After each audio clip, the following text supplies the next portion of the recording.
Malapit na maluto guys. Lagyan lang natin ng sili.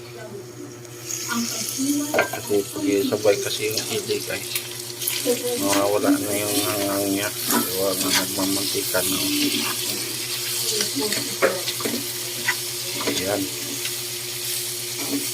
Sabay ahon. Sabay kain na tayo. Ayan yung gusto kong adobo guys. Yung nagmamantika.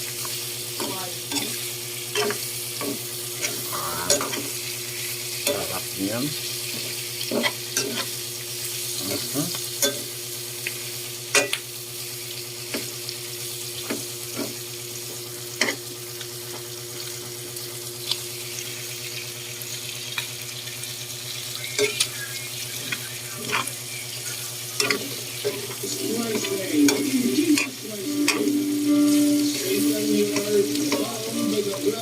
Ito na guys, kain na.